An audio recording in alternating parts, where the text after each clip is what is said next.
Buenas tardes, estimada comunidad docente, estudiantil y público en general. Para la Universidad de Costa Rica, la Facultad de Educación y el Instituto de Investigación en Educación, es un gusto saludarles desde la virtualidad y presentarles el conversatorio titulado Cambios en las modalidades de impartir lecciones, cambios de mentalidades e ingresos en el siglo XXI. Esta actividad académica se enmarca dentro del quehacer del INIE, el cual es generar espacios para la discusión, análisis y reflexión en torno a la temática educativa. Mi nombre es Cristian Silva Jiménez, comunicador del INIE, y les acompañaré en la moderación de la actividad. El día de hoy nos acompaña la doctora Teresita Cordero Cordero. Ella es psicóloga de formación con una licenciatura y una maestría en esta disciplina de la Universidad de Costa Rica, donde también cursó el doctorado en educación y se graduó con honores en el año 2005. La doctora Cordero fue exdirectora del Instituto de Investigación en Educación. Fue exdirectora también del Consejo Universitario. Actualmente es la representante del área de Ciencias Sociales ante el Consejo Universitario de la Universidad de Costa Rica. Antes de iniciar, les recordamos al público participante que dudas o comentarios se pueden realizar en la plataforma Zoom, si nos está acompañando por ahí, o en la transmisión vía Facebook Live durante toda la transmisión. Al final de la presentación de la doctora, realizaremos las preguntas o los comentarios. Les agradecemos también que mantengan el micrófono silenciado y la cámara apagada. Para iniciar esta actividad, le voy a dar la palabra a la doctora Katia Alvarado Calderón, quien coordina el programa de educación universitaria. Bienvenida.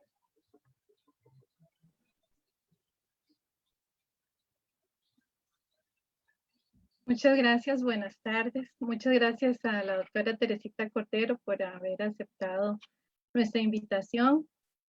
Muchas gracias a todos y todas ustedes que están conectados hoy con nosotros, nosotras. Y muchas gracias también a las personas que estarán interesadas posteriormente para realizar la reproducción de la actividad. Yo me voy a permitir presentar unas láminas para ubicar el contexto en el que estamos invitando a la doctora Cordero. Y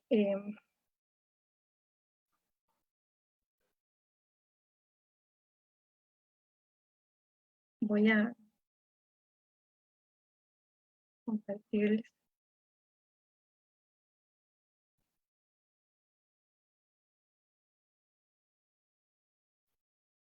Como se dijo en la presentación, esta actividad surge del programa Educación Universitaria en una reflexión que hemos iniciado a raíz de la situación que vivimos como país a nivel mundial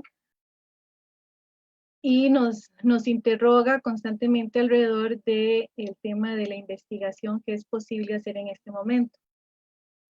Para quienes no conocen el programa, quiero presentarles nuestras dos áreas de trabajo que se refieren a la vida estudiantil universitaria, que integra los proyectos y todas las acciones realizadas en relación con la vida estudiantil.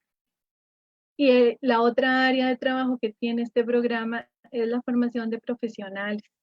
En esta área se incluyen todas las investigaciones que están desarrollándose con la finalidad de mejorar los procesos de formación de nuestros estudiantes. Y además nos interesa también trabajar por las condiciones de vida de nuestra población estudiantil. El contexto es complejo.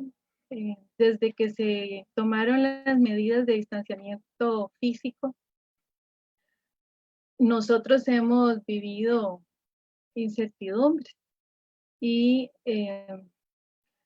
la ansiedad y la angustia nos ha acompañado, así como estamos viviendo la radicalización de condiciones de vulnerabilidad, de pobreza y desempleo. Además, una gran preocupación para nosotros en la universidad pública, ¿verdad? Que tiene que ver con la amenaza constante sobre el financiamiento que reciben.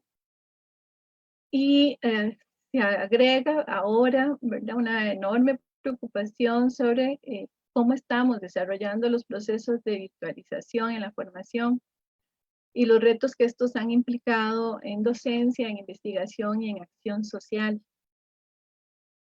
Esto nos plantea algunas preguntas que se las hemos compartido también a la doctora Cordero y ella muy amablemente pues hoy nos acompaña a pensar un poco sobre este tema. Soy consciente que no podemos pedirle respuestas a la doctora Cordero, pero estoy segura que sus aportes nos van a ayudar a seguir pensando esto y tomar decisiones. Las preguntas: ¿será que la universidad deberá explorar nuevos caminos para fortalecer los procesos de reflexión-acción? ¿Cómo pensar la investigación en estos nuevos contextos? ¿Serán necesarias nuevas políticas que nos permitan repensar el modelo de universidad pública a la luz de los acontecimientos que vivimos? ¿Y cómo evaluamos el alcance de los aprendizajes en estas condiciones de virtualización que vivimos en este momento y que probablemente algunos de ellos vayan a permanecer en nuestra universidad? Eh, Sin más, yo le cedo entonces la palabra a la profesora, a la doctora Teresita Cordero, y los dejo con ustedes. Buenas tardes, muchísimas gracias a todas las personas que están conectadas acá y las que están en Facebook Live. En realidad, las grandes preguntas que hace Katia son, bueno, a través de lo que es la reflexión del programa dentro del instituto, son preguntas pues que no me quedarían solo a mí contestarlas, sino que implican para que la comunidad universitaria y las personas que están acá también en la sala puedan también aportar. Yo voy a hacer tal vez dentro de este marco de conversatorio algunas ideas que he planteado, alguna información, y más bien la idea sería que pudiera haber mucha participación de parte de las compañeras y compañeros que veo que son de gran trayectoria. Voy a compartir la presentación para que eso me guíe un poco en el punto y no me pierda en las divagaciones, digamos, que uno puede hacer. Además de eso, bueno, quiero decir que es muy querido estar con compañeras del INIE y es una instancia, un instituto al cual yo tengo de referencia permanente y el campo que también me interesa, que es el campo educativo. En primer lugar, quiero agradecerle a Katia porque aceptó este título tan rimbombante o no sé, tan complejo, que yo quisiera tal vez señalar que primero las modalidades de impartir lecciones, en realidad siempre hay modalidades distintas de impartir lecciones, pero ahora hay cambios profundos que ya se han vivido, pero que ahora quisiera señalarlos, y que eso implica cambio de mentalidades. ¿Por qué cambio de mentalidades? Porque efectivamente para algunos de las generaciones más contemporáneas a mi persona, podríamos estar pensando que la virtualización tiene un impacto, pero que no es lo mismo y que es un poco lo que yo trato de plantear dentro de este, digamos, proceso de reflexivo y que quisiera indicar cómo ingresamos pues al siglo XXI. Es casi una pregunta más que una afirmación. Vamos a ver cómo paso esto. Aquí.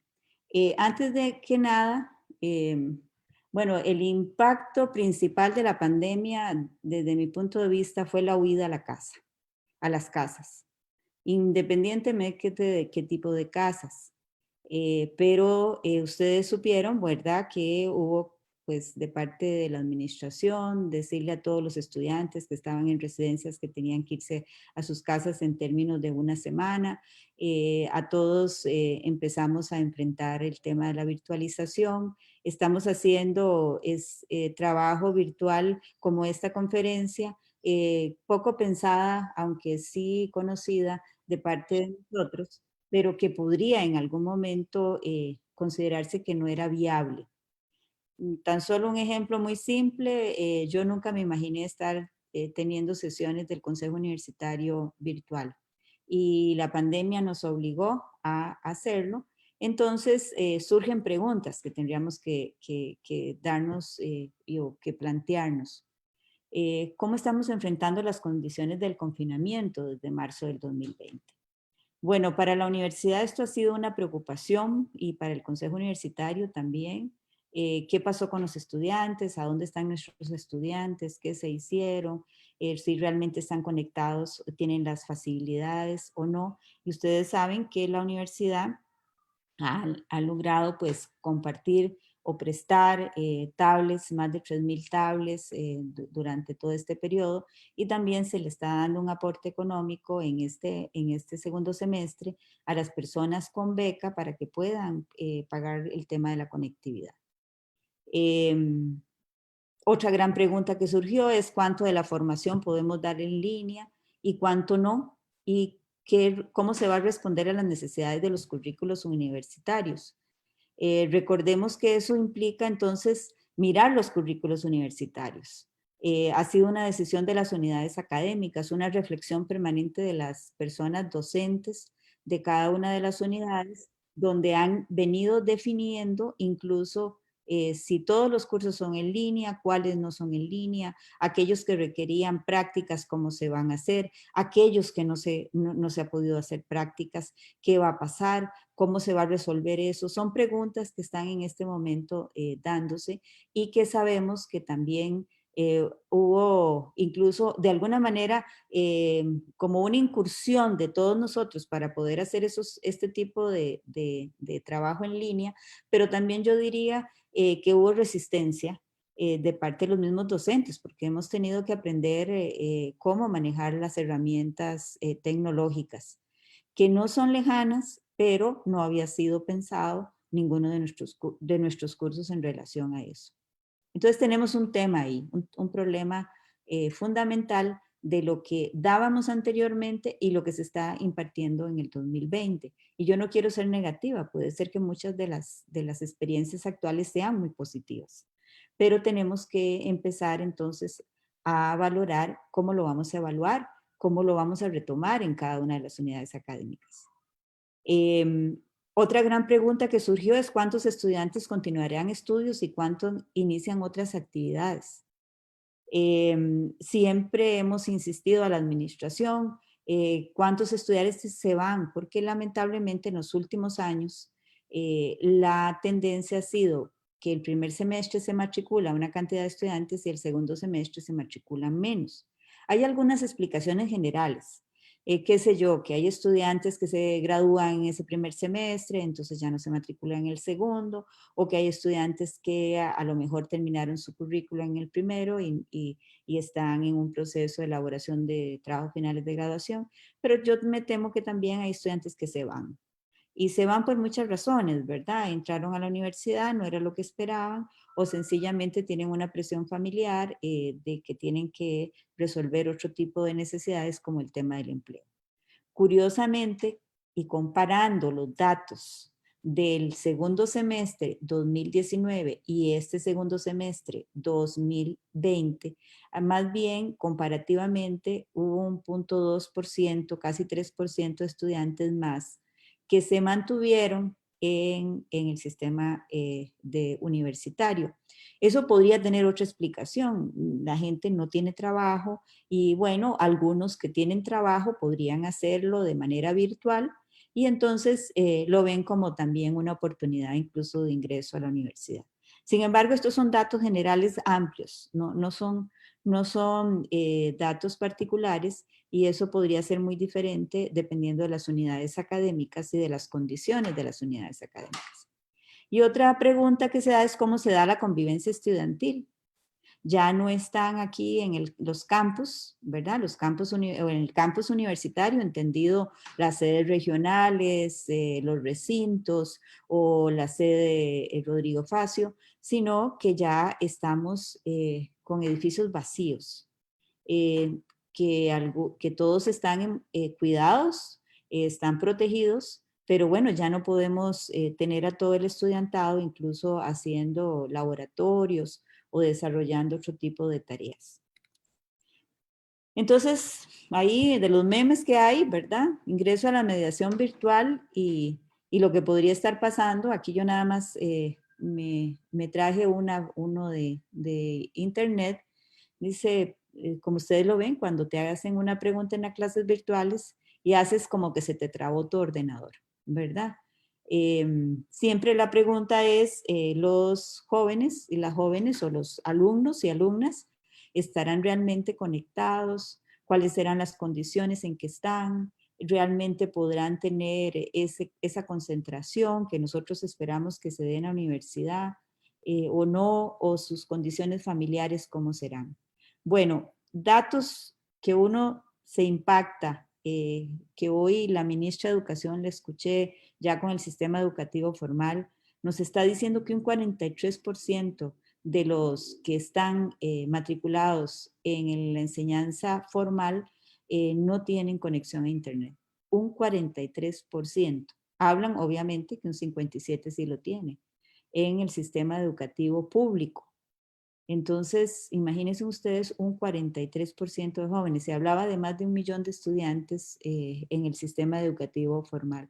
Por eso es que es un reto para nosotros que realmente se llegue a todos los jóvenes que están matriculados en la universidad. Entonces, ¿para qué, digamos, cómo abrimos entonces las aulas virtuales? Porque no estamos hablando de solamente, pues, la enseñanza en general, porque si consideramos la universidad como un aprendizaje y una experiencia, entonces tendríamos que pensar que cuando uno llega a alguno de los campus, a los estudiantes y a las estudiantes se les abre un mundo distinto. Empiezan por transitar por los espacios que la universidad le brinda y aquí, ahora, lo que se necesita es contar con la conectividad y con el recurso, el dispositivo en específico. Se abren aulas virtuales, entonces los docentes tenemos que pensar en cómo utilizar esos recursos de la mejor manera. Recordemos que la planificación de los cursos nuestros, a pesar de que todos tengan programas, no es lo mismo que tener un aula virtual donde uno debe preparar materiales y además de eso, o materiales audiovisuales o de otro tipo para poder hacer cada una de las actividades requeridas para el proceso de los cursos. Y la participación estudiantil también tiene un papel importante, pero ya no es lo mismo. O sea, no es lo mismo verlos, sentirlos. Yo diría que casi que tener ese contacto personal de presencia que implica el estudiante en el aula. Ya no virtual, en el aula normal de lo que llamábamos. Entonces, eso parece ser algo que ahora se valoriza muchísimo y por eso es que la universidad también ha invertido en infraestructura. El desarrollo de infraestructura ha sido realmente muy importante para la universidad y ahí yo nada más quisiera indicar que el modelo de universidad pública es el que debemos mantener, pero con creatividad. Y yo diría que los tres fundamentos principales, que es la docencia, la investigación y la acción social, deben reforzarse en estos procesos. Y más bien aprovechar formas de evaluación que pueden ser posterior a toda esta etapa para valorar realmente qué tenemos bueno de este proceso y qué no deberíamos repetir. Yo quisiera indicar que una de las cosas que más se ha evidenciado en este proceso de pandemia es las desigualdades y la desigualdad y las condiciones materiales. Nosotros tenemos una población vulnerable muy alta, son más o menos, según me decían, 8.500 personas de las 43.000 que podemos tener que tienen beca de atención socioeconómica. Y estas personas, por supuesto, vienen de los sectores vulnerables del país y algunos de ellos sobreviven con la beca. Ustedes han visto ahora para el 80 aniversario, si se han podido reflejar en algunos de los comentarios que se tienen en las redes sociales, las personas indicando que su formación ha sido posible justamente por la beca de atención socioeconómica, que estoy hablando de los 8.500 que son becas 4 y 5, pero también llegamos muchas veces a más de 20.000 en becas en total. Ni qué decir de la atención de salud, lo que es el tema de la alimentación, el tema del apoyo en el transporte, que son necesidades que tienen los jóvenes nuestros y que están necesitados de esos recursos para poder terminar su formación universitaria. A ver cómo paso este. Entonces, ¿cómo ingresamos a estas formas educativas virtuales? Fue de la noche a la mañana y se generó otro marco de referencia. Esta entrada abrupta cambia totalmente nuestras mentalidades y algunos autores hablan de que la marginalidad educativa se transforma o se relaciona con la marginalidad social. Entonces, la pregunta que deberíamos hacernos es cómo en el país el tema de la educación, la salud y la economía están imprincadas. Nosotros no podemos solamente visualizar el contexto de la educación, sino también la importancia del tema de la salud y el tema de la economía. Y hoy por hoy, quien tiene el recurso material de la conectividad y tiene algún aparato que lo pueda conectar, es lo que le va a dar posibilidad de tener esta ventana. Eso es la base más básica, pero no quiere decir que eso implique que las personas vayan a seguir el proceso de virtualización. Uno ve los grandes esfuerzos, y eso ya más en el sistema educativo formal, de las maestras y los profesores y profesoras tratando de conectar a sus estudiantes, mandándole WhatsApp, enviándole información a las familias para que realmente puedan estar sus estudiantes conectados, y cada una de estas personas haciendo creatividades para poder vincularse con cada uno de ellos. En la universidad también hay todo un seguimiento, y me imagino que las unidades académicas también están pendientes, pero por ejemplo se presentan, como les decía, situaciones donde todavía hay temor sobre el tema de la salud, y si abrimos, que ya no se va a abrir este semestre, pero si no abrimos, ¿qué va a pasar? Cómo van a salir los que terminan la formación, si les vamos a tener que dar alguna nivelación posterior. Y bueno, y está la gran presión de afuera de que los nuevos estudiantes 2021 parece ser que vamos a tener que hacer algún tipo de nivelación que lo ha dicho el Ministerio de Educación, y que no habría otra vía más que apoyar las necesidades de este grupo de estudiantes, que habría que valorar en qué condiciones vienen.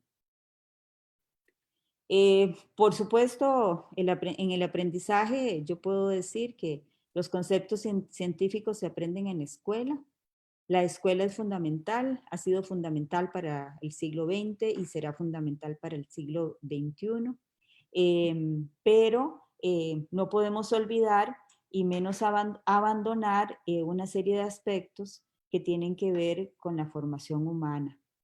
Nosotros no podemos pretender considerarnos repositorios. No podemos imaginarnos que aquello que podamos compartir, aprender y comprender de productos humanos sean algo que se deposita en los seres humanos. Para eso es necesario la vivencia o la experiencia. Y la vivencia con otros y la experiencia con otros. Por eso es que nos hace falta a nosotros también, a nosotras, nos hace falta la convivencia, el compartir. Bueno, y ni qué decir de este sector joven o de estos alumnos que posiblemente, igual que nosotras, añoran transitar por las calles del campus o inclusive poder visitar amigos y amigas. Nada más para recordar, los aprendizajes cobran sentido y tienen su origen en las prácticas sociales, y las prácticas sociales es algo más allá de conocimientos. Y la pregunta es, bueno, ¿cómo nos ajustamos a esas prácticas de la virtualidad? ¿Cómo asistimos a los espacios universitarios? ¿Cómo nos comunicamos con otros ahora a través de un dispositivo, ahora a través de una pantalla? ¿Y cómo es esta mediación y el simbolismo que estamos dando?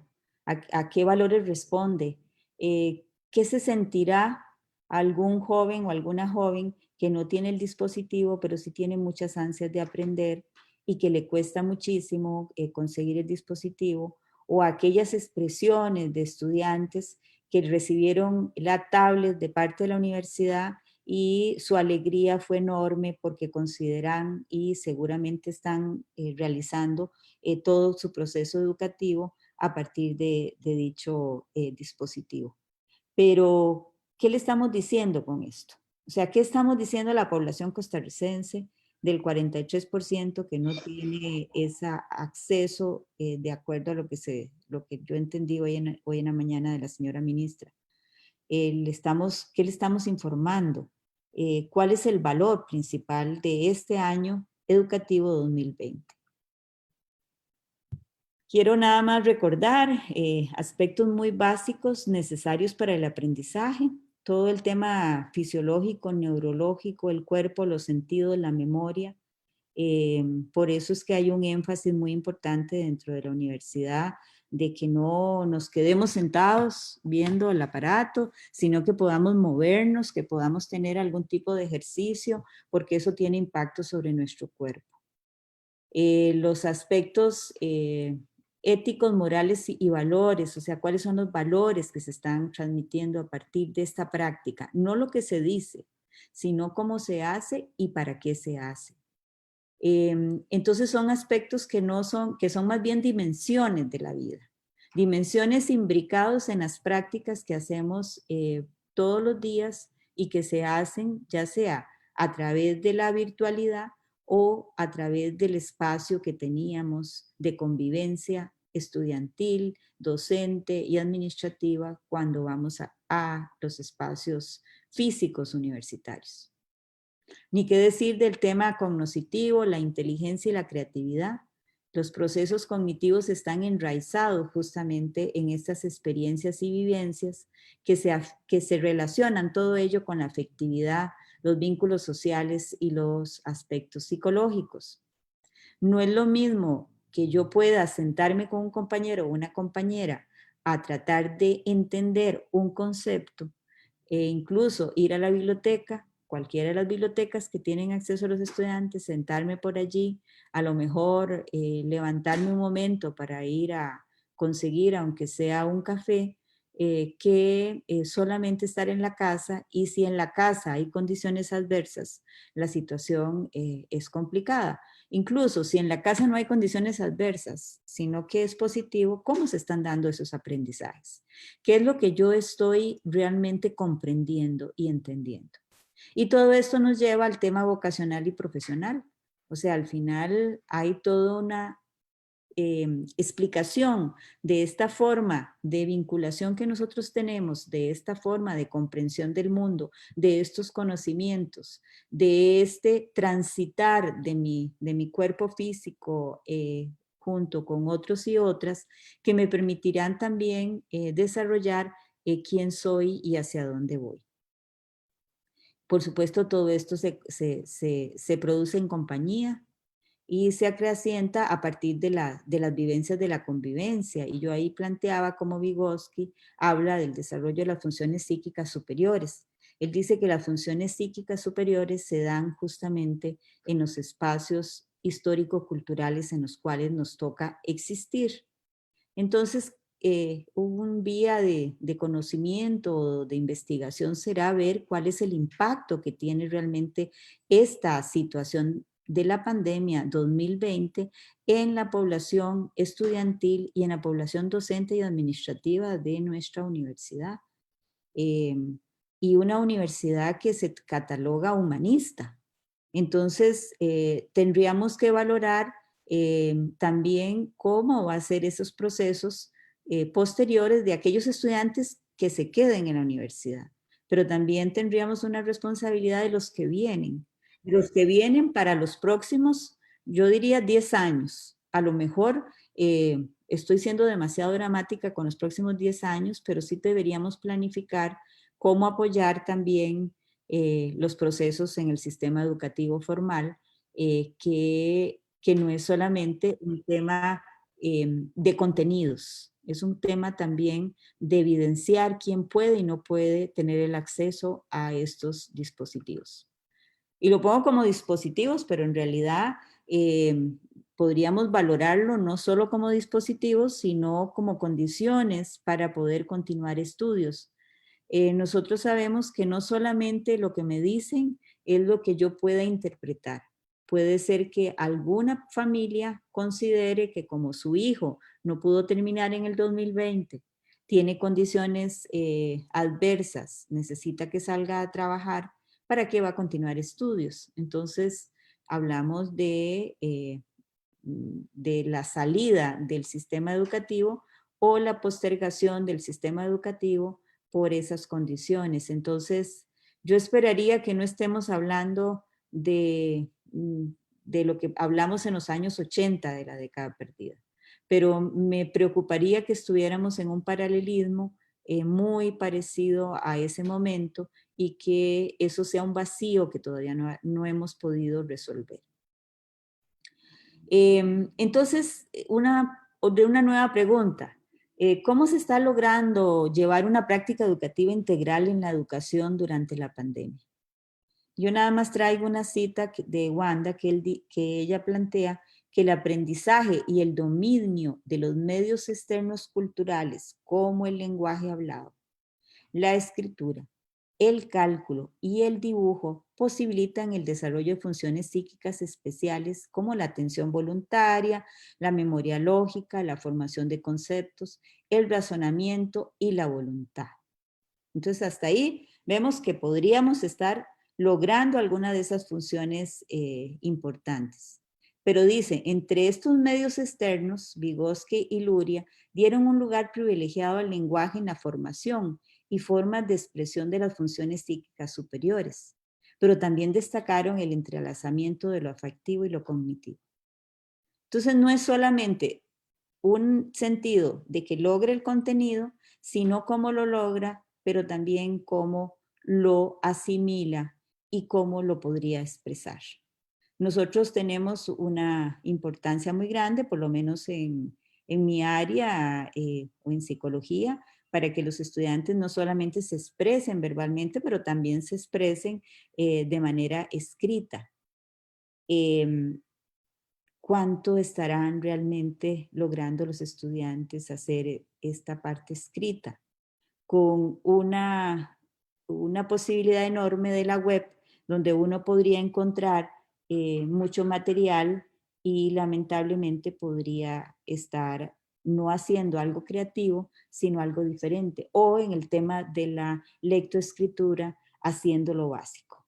Entonces se nos presentan ahí grandes retos de cómo realmente se están dando los aprendizajes virtuales y cómo lo estamos solucionando las y los docentes. Yo creo que vamos como en el camino de tratar de hacerlo mejor, pero sí habría que valorar realmente esta integración. Entonces, ¿cómo estamos ingresando al siglo XXI? Lamentablemente, yo creo que se ha evidenciado claramente que la desigualdad es parte de este ingreso al siglo XXI. Paradójicamente, estamos aprendiendo nuevas herramientas de impartir docencia universitaria. Puede ser que incluso haya gente que está pensando que qué bonitas las clases virtuales, que deberíamos hacer algo mixto, y eso yo creo que lo podríamos valorar, pero creo que es importante que no podemos perder de vista también estos otros aspectos de la convivencia social que no podríamos perder, y que, bueno, que yo esperaría que entre los mismos estudiantes ellos se puedan comunicar. A lo mejor tienen otras formas de comunicarse, como Facebook Live, o como el mismo Zoom, o como el mismo WhatsApp, que pueden hacer grupos y comunicarse, pero bueno, habrá que valorar qué pasa en el 2021 si hay una apertura para que transitemos libremente. ¿Cómo resolver lo que supuestamente está perdido de épocas anteriores? ¿Y qué será lo que se ha ganado? Yo me temo, digamos, y quiero decir esto públicamente, que cuando uno escucha que el ministerio dice tienen que nivelar a los estudiantes que llegan a las universidades, también me temo que se está pensando que van a llegar como con déficit. Podría ser que este año haya sido una oportunidad de aprendizajes también. Ahora, no son aprendizajes escolarizados, a lo mejor, en su mayoría, pero podría ser que les haya permitido a las personas tener un buen momento para reflexión, incluso para toma de decisiones.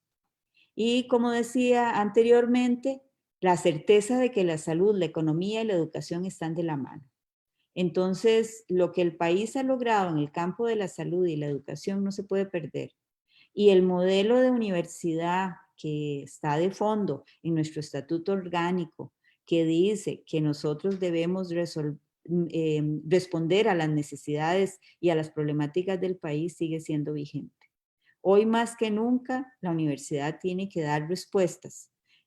Cada uno de ustedes me decía, no son mesiánicas, no, son respuestas concretas a problemas concretos. ¿Qué podremos investigar entonces? Hacer un balance general de los acontecimientos. Tendríamos que describir los acontecimientos, que son múltiples en todos estos campos, describir prácticas sociales de lo que es nuevo y de lo que no tuvimos. Y nuevo para algunos, para otros a lo mejor sea parte de su espacio normal. Y eso nos toca también en investigaciones poder describir esas prácticas sociales que le llamaríamos novedosas. Yo pienso que será un año cero, sobre todo por aquellas personas que no pudieron continuar, para algunos currículos universitarios, pero también eso nos tiene que hacer reflexionar sobre cuál es el currículum, si realmente logramos con lo que hemos estado desarrollando en las clases lo mejor, o será que hay que hacer ajustes, y para eso tenemos que movilizarnos, digamos, revisando cuidadosamente los datos, y tampoco como improvisando a partir de nuestras propias ideas muy particulares. Pienso que no podemos dejarnos eclipsar por la virtualidad. La virtualidad no resuelve los temas educativos. Es una herramienta más, pero no podemos permitir que esto sea lo único.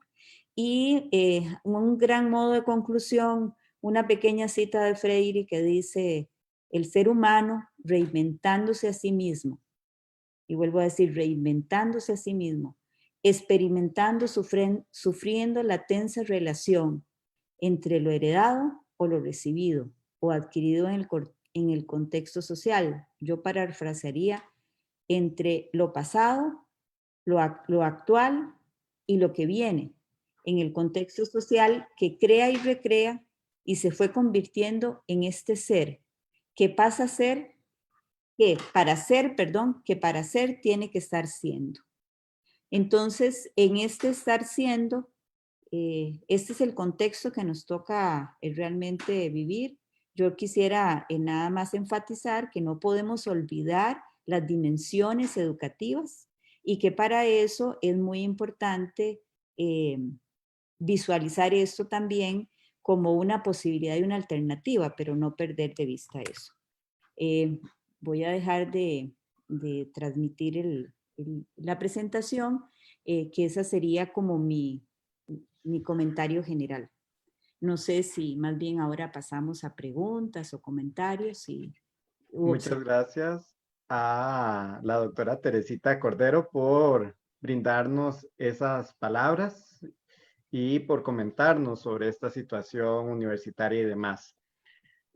También nos acompaña el día de hoy la doctora Jacqueline García Fallas. Ella es la directora del Instituto de Investigación en Educación, que desea brindar unas palabras también.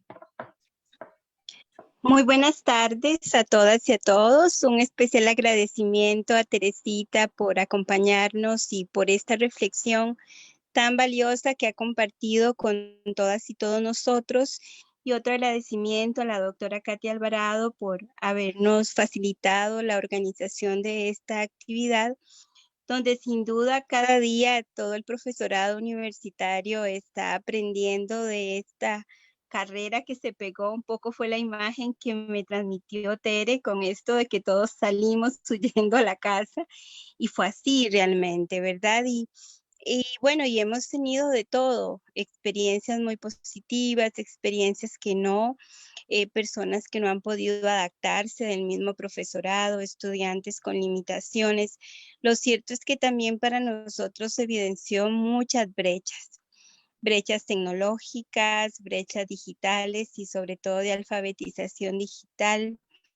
Y creo que sí podemos reconocer que esta situación nos ha hecho crecer, por lo menos en mi percepción, de que nos ha hecho, en primer lugar, visibilizar esas brechas que a veces no queríamos reconocer, y por otro lado, proponernos a la necesidad de cambios fuertes, sustanciales, en la forma en que concebimos la docencia y la realizamos, pero sobre todo la posibilidad de tener una mayor claridad sobre quién es nuestra población estudiantil y cómo nuestra población estudiantil viene de lugares muy lejanos, muy diversos, con condiciones socioeconómicas muy diferentes entre sí, que definitivamente nos hizo ver y reconocer que hay una gran diversidad de condiciones sobre las cuales puede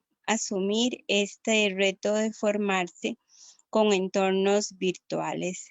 Me alegra mucho, Tere, haberte escuchado y que hayas compartido esta reflexión con todas y todos nosotros. Y muy feliz tarde para todas y todos. Gracias. Muchas gracias a la doctora Jacqueline. Y en este momento abrimos el espacio para preguntas, consultas, comentarios que quieran realizar en este espacio que hemos dedicado esta tarde de viernes. Entonces, si gustan, y también brindarle la palabra a la doctora Katia, que nos acompaña esta tarde, si quiere referirse a algo en específico.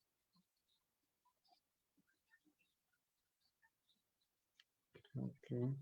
Preferiría quedar para el final. Ah, perfecto. ¿Parece? Está bien. Muchas gracias. Buenas tardes. Yo quería hacer una consulta. Adelante. Sí. Mi nombre es Oscar Víquez de la Contraloría Universitaria.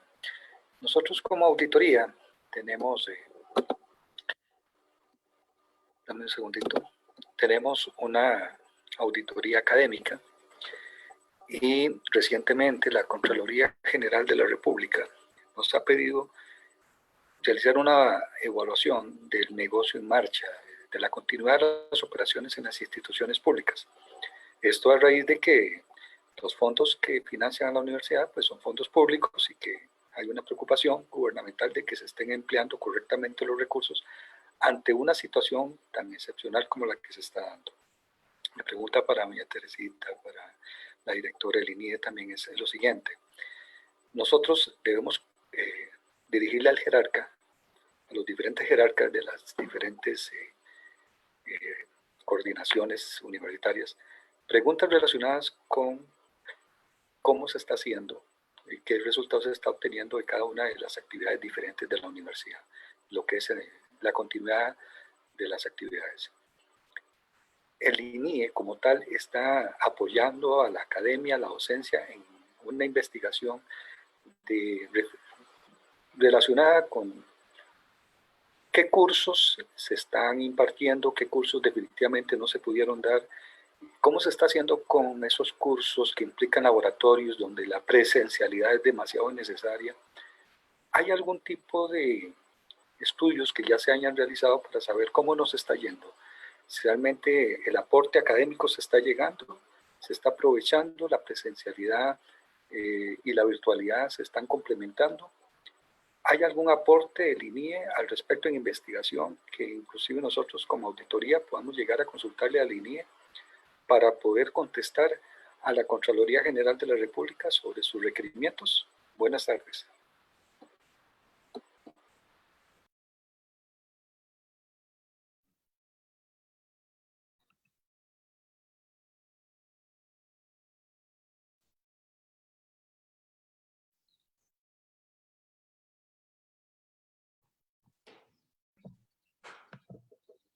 Adelante, doña Jacqueline o la doctora Teresita.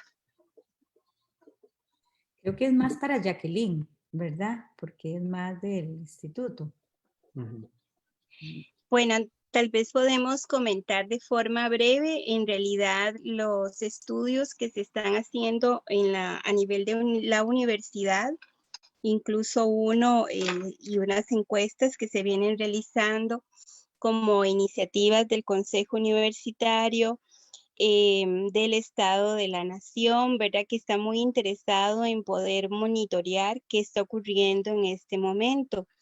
En nuestro caso, el instituto presentó 2 proyectos para fondos concursables con la posibilidad de ver si pueden ganarlos, para estudiar qué está pasando en el sistema educativo, sobre todo en la parte relacionada con el profesorado y el afrontamiento que ha venido haciendo de la situación de virtualidad y su relación con la población estudiantil.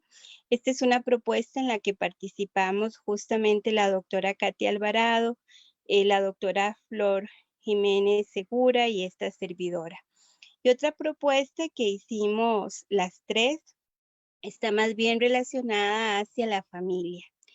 ¿Qué está pasando con la familia? Ese nuevo rol que realmente desde la propuesta de Aprendo en Casa ha sido unas tareas y funciones muy complejas que, bueno, me atrevo a decir que nos va a poner en cuenta sobre cuál es el nivel de escolaridad de las familias costarricenses y si realmente las condiciones socioeconómicas y digitales que tienen en este momento son capaces de satisfacer esas posibilidades.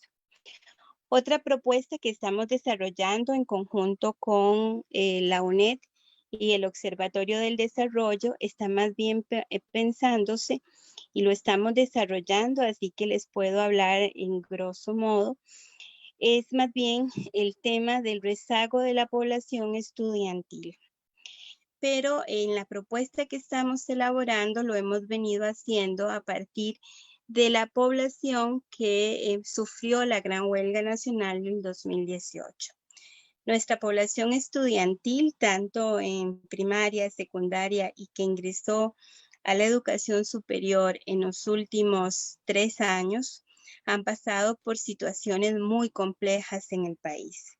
Y entonces nos parece que no es justo no pensar en que hubo otra coyuntura muy importante a nivel país que también se ha visto reflejado en lo que vamos a tener y que Teresita muy pertinentemente lo decía en su exposición, que es reconocer y es qué rezagos tienen nuestros estudiantes y bueno, me atrevo a decir que no solo a nivel de contenidos, sino también en otras habilidades que se requieren desarrollar en este periodo de formación. En el caso del INIE, en este periodo, con el esfuerzo de todas y todos, se ha iniciado un proceso que se llama Educación en el Futuro, que nos ha permitido tratar sobre muy diferentes temas a lo largo de todo este proceso. Esta conferencia forma parte de todo este programa que nos ha permitido explorar desde los diseños educativos, para mí creo que uno de los espacios más interesantes es el rol de nuestras aulas y su arquitectura e infraestructura que tenemos que repensar completamente después de esta situación en la que hemos estado inmersos, pero también la movilidad. Esta situación se ha visto más vulnerable en este contexto de no solo de teletrabajo, sino también de brecha socioeconómica y realmente nos damos cuenta que hay una gran cantidad de mujeres con desempleo, un aumento enorme de la informalidad en el caso de las mujeres. Todo eso lo hemos venido discutiendo a lo largo de este periodo, así como el tema que uno de nuestros colegas del máster Luis Muñoz le interesa mucho reflexionar, y es el tema del derecho a la educación que todas y todos tenemos. Este ha sido hasta ahora nuestra agenda de trabajo y nuestra propuesta de investigación. Nuestros compañeros que en este momento estaban ya con proyectos de investigación y muy atinados en términos de que estamos trabajando con población estudiantil universitaria acerca de las competencias de alfabetización informacional, van a incorporar para sus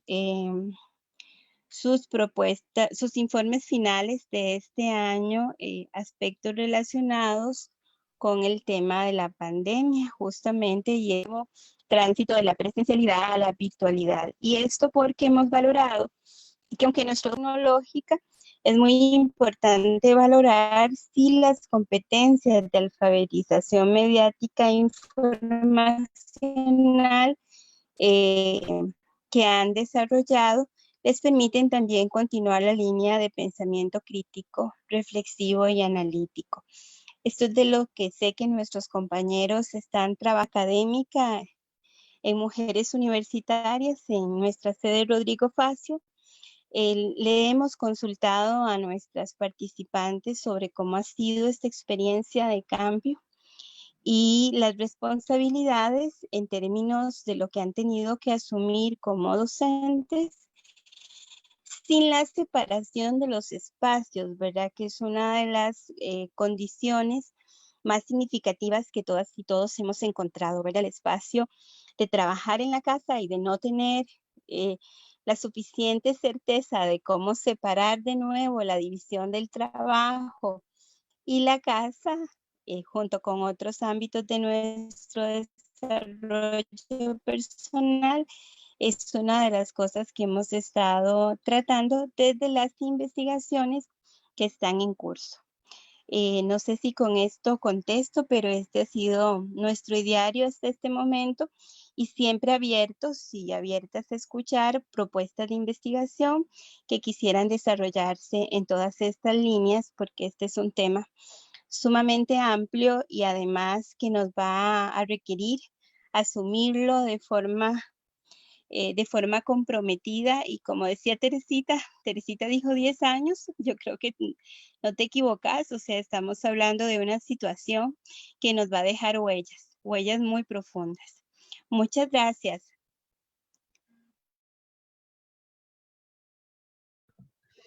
Muchas gracias a la doctora Jacqueline García por las palabras. Tenemos una mano levantada en el Zoom de María Gabriela Regueira. Si gusta, puede activar su micrófono o su cámara para realizar el comentario o pregunta.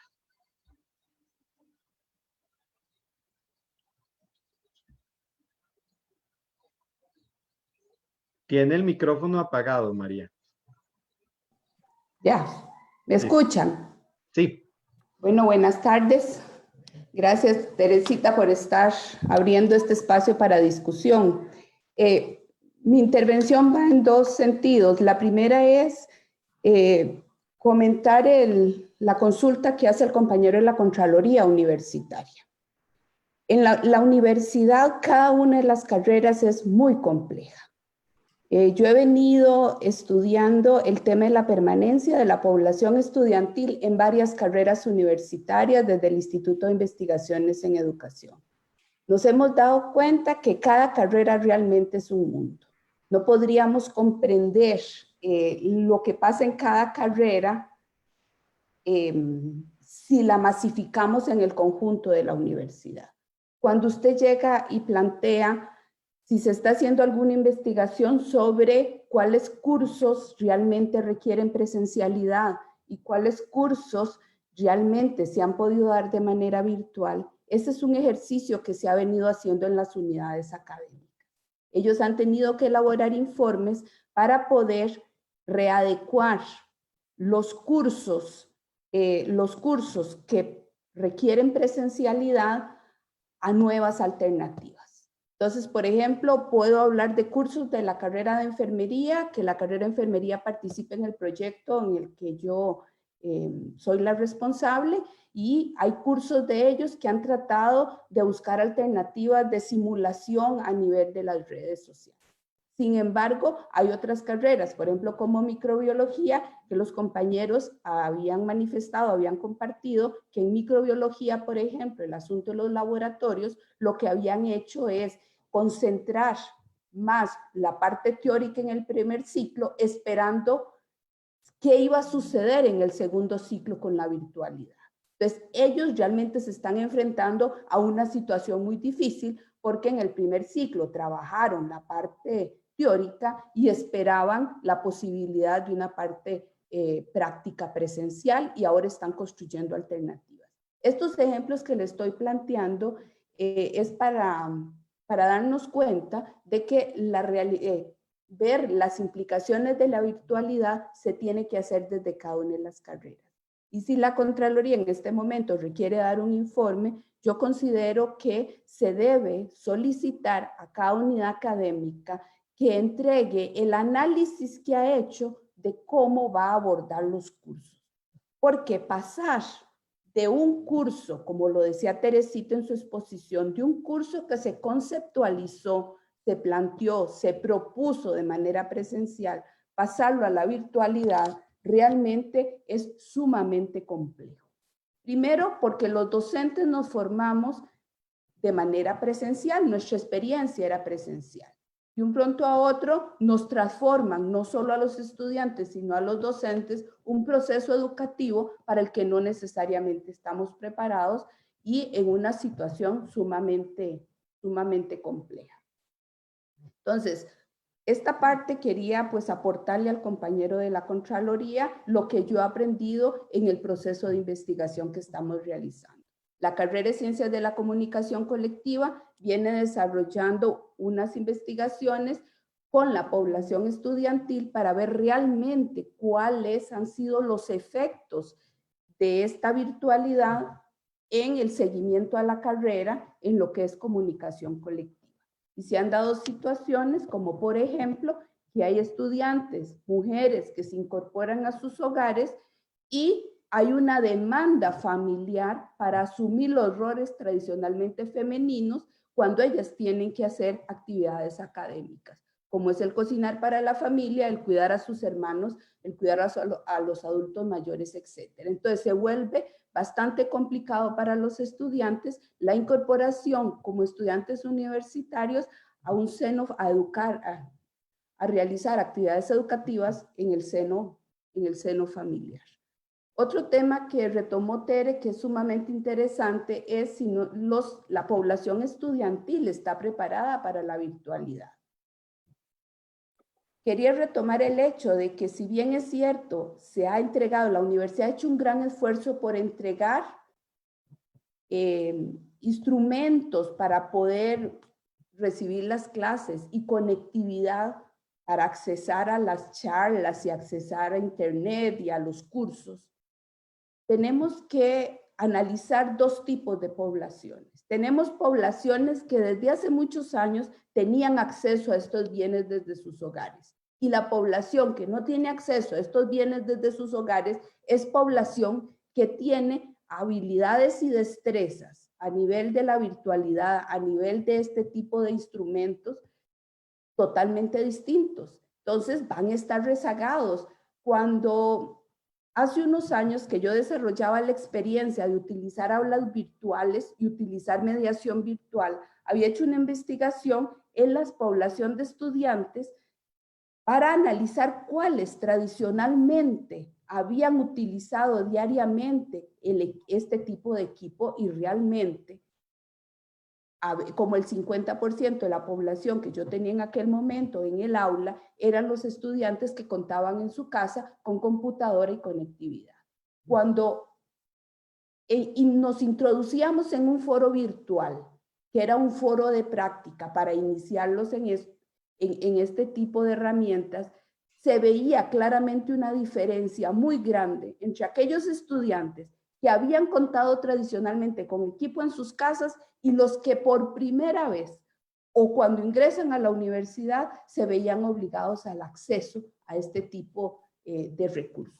Entonces realmente hay una brecha tecnológica muy grande en Costa Rica y el hecho de que nosotros tengamos el 50% de población de población con beca por condición socioeconómica nos demuestra que estamos llegando a población que al mismo tiempo va a tener limitaciones muy grandes de acceso a estos recursos y el no contar con habilidades y destrezas para además que sea el instrumento de formación en educación superior. Entonces, realmente es un problema, como lo plantea Teresita, bastante preocupante. Esos eran los dos aportes que yo quería dar digamos, a la discusión que se está dando. Y a Tere, muchas gracias por abrir el espacio y a las compañeras de Linia, a Katia y a Jackie. Gracias. Tal vez... Adelante. Sí, podría agregarle a la sugerente pregunta de don Oscar Víquez, pero también a la preocupante tarea que tiene. Yo siempre pienso que cuando, y lo voy a decir así como en términos llanos, suelo decir lo que pienso, aunque a veces estoy equivocada y me gusta que me corrijan. Cuando la Contraloría General de la República pide una auditoría académica, entonces lo que está suponiendo es que no estamos haciendo nada. Perdón, lo digo como en esos términos.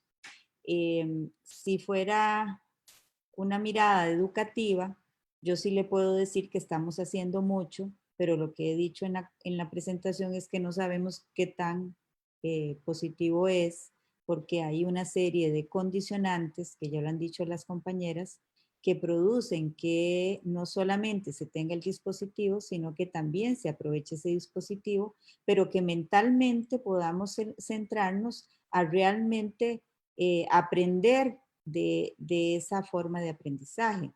Entonces, sí creo que es importante preguntar directamente a Vicerrectoría de Docencia y a las unidades académicas o a la Vicerrectoría de Vida Estudiantil, que también tiene toda una preocupación y una serie de ajustes que se han hecho, no solamente en el tema de procedimientos específicos, sino también se han abocado al tema, por ejemplo, la Oficina de Bienestar y Salud sobre el tema de salud mental, el apoyo que se le ha dado a los estudiantes y también, ¿por qué no?, la Oficina de Recursos Humanos, que también está preocupada por la estabilidad de la población, todo el personal docente y administrativo. Entonces, hay muchas acciones en este momento. Entonces, estamos como si estuviéramos en medio de la carrera, pero no sabemos al final si nos vamos, qué acontece al final y cómo podemos mirar hacia atrás. En este momento, sé que también el Instituto de Investigaciones Psicológicas ha hecho también algunos proyectos de investigación y me imagino que habrán otros dentro de la universidad como el INIE que ya se ha destacado. Hay algunos documentos que si a usted le interesa, por ejemplo, yo tengo un libro que está en internet de la UNAM México que habla sobre la pandemia y la educación, que se lo podría proporcionar. Pero entonces esta mirada tiene que ser muy clara de qué es lo que se está realmente, don Oscar, como objetivo. Si lo que se quisiera es saber si estamos trabajando, yo le puedo garantizar que si usted hace una encuesta a las y los docentes, se trabaja mucho más, porque he visto gente que para poder aprender a hacer grabar una conferencia, dura horas porque, bueno, a lo mejor nunca no lo había hecho, y entonces mientras aprende esto, entonces Metix está soportando estas solicitudes, y entonces permanentemente habría que ver también cómo está el flujo y si hay alguna forma de registrar cuántas consultas hay y qué tipo de consultas. Entonces, bueno, eso ya entraríamos como en la discusión de su tarea, que es la auditoría académica. Pero al final, el tema es que las condiciones actuales nos están obligando a realizar situaciones inéditas. Para algunas personas no tanto, y para otras sí, como decía doña Jacqueline, el tema de la alfabetización computacional o informática, no sé, ella sabe mejor el término, en realidad nos ha obligado a tener que incursionar sobre eso. Entonces, creo que es muy interesante, pero si tuviéramos un producto de investigación ahorita, imagínense, estamos hablando de marzo a agosto, menos, digamos, un semestre o 4 o 5 meses, donde esto ha sido tan fuerte, ¿verdad? Tan violento para las unidades académicas, igual que para la vida cotidiana de las personas en general, y ni qué decir para el empleo, ¿verdad? Un 25% o un 30% de personas desempleadas, eso es una catástrofe para muchas familias. Y para muchas condiciones de vida. Por eso es que el Estado está como entre muchos frentes, ¿verdad? Tratando de resolver estas situaciones, y nosotras también valoramos muchísimo también el que podamos tener una institución pública que todavía nos da empleo, y por eso yo creo que se hacen esfuerzos. Habrá gente que a lo mejor puede ser que esté inmovilizada. Yo lo digo desde un término más psicológico. ¿Por qué inmovilizada? Porque está tratando de hacer lo mejor, pero repitiendo lo que aprendió, lo que sabía hacer de manera presencial. Entonces, por eso es que es un cambio de mentalidad. Tenemos que pensar que yo estoy en Facebook Live y que eso va a quedar ahí, ¿verdad? Pero antes iba y daba la clase y no quedaba más registro que lo que hicimos en la clase.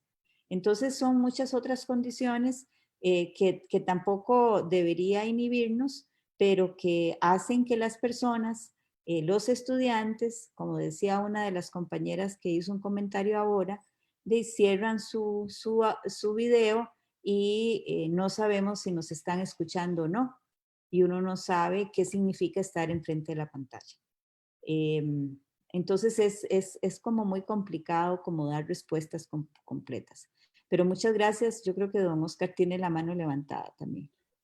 Sí, antes de darle la palabra a don Oscar, rápidamente leo los comentarios de Flori Ivette Camacho Carrillo, que ha estado comentando en la transmisión de Zoom. Le agradecemos a ella.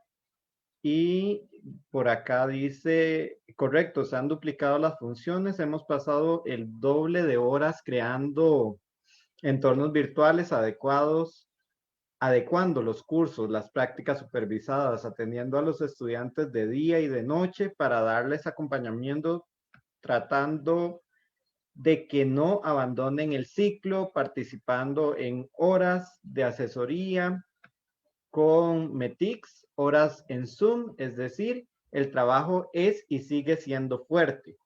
Ni se diga en acción social, al tener que atender las poblaciones de la mejor forma para no perder el contacto con las mismas, entre mil cosas más que podría mencionar. Muchas gracias a Floribet Camacho. También Flor Jiménez comenta que gracias por la información tan pertinente, gracias a Teresita por sus aportes, en ningún momento deja su función educadora y la incorporación del contexto en sus participaciones. Nos enfrentamos a nuevos contextos sociales, educativos y económicos, y ahí la educación superior debe aportar. Muchas gracias a Flori Jiménez, que nos dejó ese comentario, y el otro comentario también que aportó Teresita, que ella contestó en el chat, que era de Floribet Camacho Carrillo, que se refería a lo que mencionó Teresita. Ahora sí, vamos a darle la palabra a Oscar Víquez nuevamente. Eso sí, esperamos que la intervención sea corta porque tenemos que ir ya finalizando porque se ha extendido la actividad. Muchas gracias. Sí, no, brevemente, nada más para aclararle a doña Teresita, que esta solicitud que hace la Contraloría es en función de conocer no solo la Universidad de Costa Rica, sino de 90 instituciones públicas, cómo están haciendo en lo que es la continuidad de las operaciones normales de las instituciones.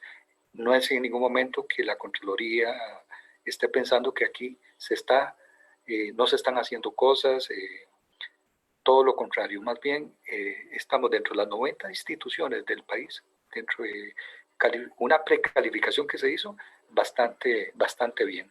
Lo único que quiere la Contraloría es entregar un producto de cómo se está continuando cada uno de los sectores de la universidad respondiendo a esta crisis. Básicamente es esto. Muy amable.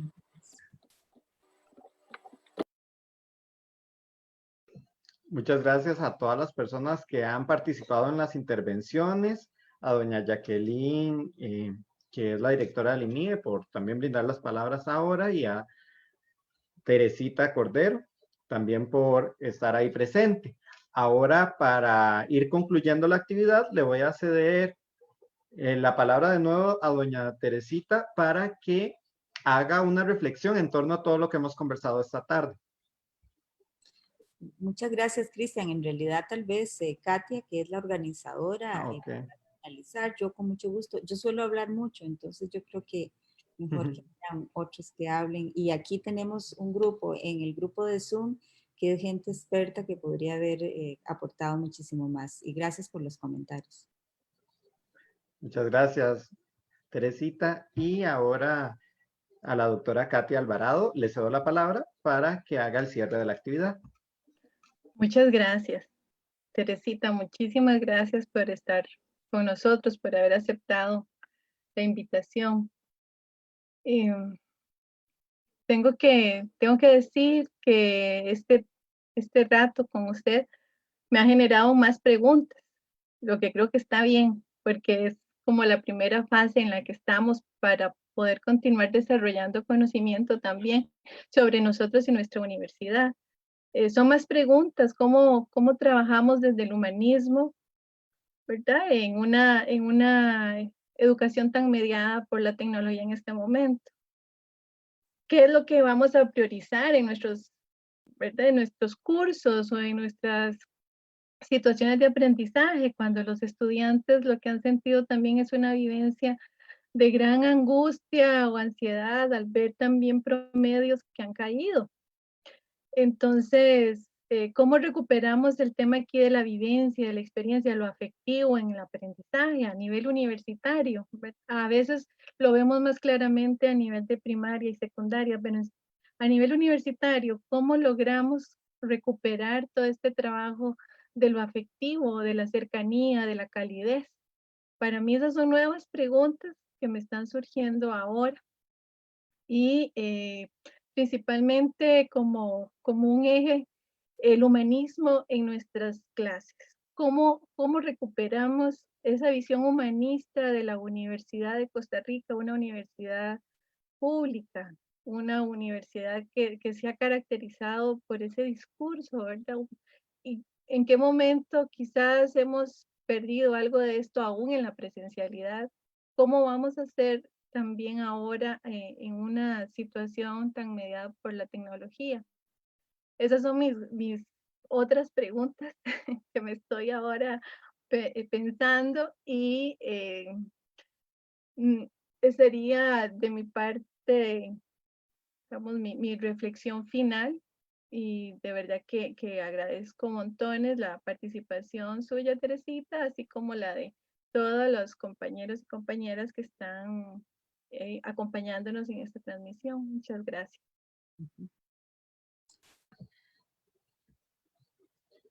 Muchas gracias a la doctora Teresita Cordero Cordero, también a la doctora Katia Alvarado y la doctora Jacqueline García Fallas por participar de esta actividad como panelistas también, ¿verdad? Desde sus diferentes enfoques y demás.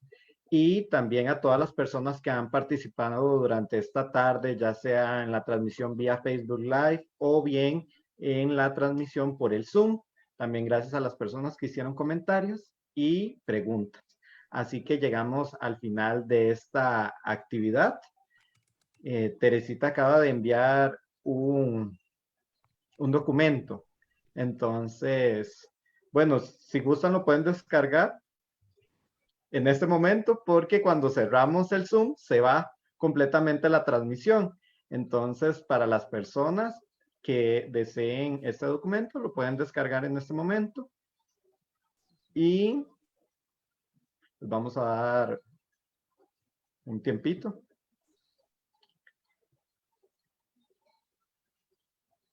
Y muchas gracias a Eros Morales, que nos dice, muchas gracias, muy interesante, saludos, saludos. Recordarles que esta es una de las muchas actividades que hemos realizado en el INIE, que pueden encontrar todas esas actividades en el Facebook Live, porque ahí quedan grabadas, entonces pueden consultarlas cuando ustedes gusten. Y también, en dado caso, si tienen alguna duda, pueden escribir al correo info.inie@ucr.ac.cr. También, si desean recibir el boletín de las actividades, por ahí pueden enviar el correo. Entonces, con esto, ahora sí, ya finalizamos esta sesión esta tarde. Muchas gracias de nuevo a las panelistas y a ustedes por acompañarnos. Nos encontramos en otra actividad. Hasta luego. Hasta luego.